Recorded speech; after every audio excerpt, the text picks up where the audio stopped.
In this clip I'm about to show you, Lara Trump is going to lie once and try to cheat once. See if you can spot where. You've been saying for a while now that your priority is to ensure a transparent election, and I see that the RNC and the Trump campaign filing a lawsuit in a battleground state to stop counting ballots past Election Day. What are you doing with regard to suing Nevada right now? Yeah, well, that's exactly right. You cannot have ballots counted, Maria, after elections are over. And right now, that is one of the many lawsuits we have out across this country to ensure that just that happens, that we have a free, fair, and transparent election. So in Nevada, as you pointed out, we are saying we want on Election Day that to be the last day that mail-in ballots can be counted.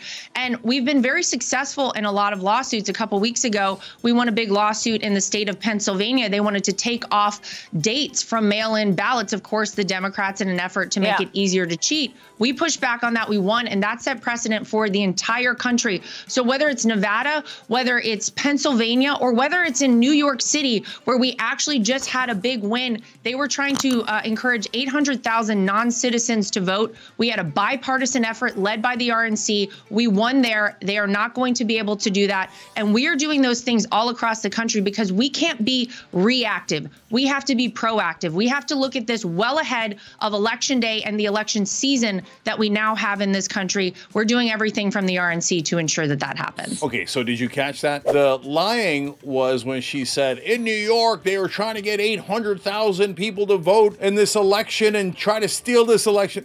I was like, really? They were trying to get non-citizens, 800,000 of them, to vote in the presidential election. That would be stunning. They were trying to encourage 800,000 non-citizens to vote. We had a bipartisan effort led by the RNC. We won there. They are not going to be able to do that. Now, as it turns out, there is a part of it that's true and a part of it that is very, very, very false. The true part is New York did have this crazy attempt back in 2022 to try to get non-citizens, 800,000 of them, to vote, but not for president. That's the lie. For mayor and city council, and their rationale was, well, they live in this area and they pay taxes in this area, so they should be able to vote just in this area. Nevertheless, that's crazy talk. Good news is the courts immediately said it's unconstitutional because if you're not a citizen, you can't vote. That's the whole point of being a citizen. So, number one, it was never meant for presidential elections. Totally, utterly false. Had nothing to do with the Trump and Biden election at all. And number two, it's already been ruled unconstitutional. So, not at all relevant to this race. She's trying to get people to think, oh my God, they're going to steal the election. They're going. That's why they were bringing the immigrants, etc. Not true. Now, in terms of the cheating part, did you catch right there in the beginning? She was talking about, well, we shouldn't count any votes after Election Day. You cannot have ballots counted, Maria, after elections are over. But wait. Election Day is when people vote, and then you count after the election, not before the election. So that doesn't make any sense. So what's she referring to? This is the cheating part. They want to do this crazy thing where they say only the votes that happen on Election Day in person should count. And if you did a mail-in ballot, because Democrats have an advantage in mail-in ballots, and remember all the time that the Trump family was like, oh, mail-in ballots are so terrible, terrible. Well, the morons got their own side to stop doing mail-in votes. The Republicans used to have an advantage in mail-in votes until Trump, as usual, smeared it all over himself, like, oh, I don't know what I'm doing, stop mail-in voting. And then now they've panicked and they're telling people to do mail-in voting anyway? Bruh. Okay. But on top of that, now they're saying, oh, there shouldn't even be any mail-in voting. Why? Those people voted. Look, we're not talking about votes like 6 months or a year after the election. We're not talking about votes cast after the election. We're talking about counting the votes, okay? So should everybody get a chance to vote? Of course. That are citizens? Should they all be counted and by the way, recounted and hand counted and verified? Of course. Okay, the idea that you're gonna say that no one who mails in a ballot should be allowed to vote makes no sense at all, and it's the Republicans' way of cheating because they know that if everybody votes, they lose. Now, one last hilarious thing here. Michael Cohen talks about Lara Trump and Donald Trump's relationship. Uh-oh. And how is that related to this? Well, let's watch. Donald didn't want Eric to even marry Lara.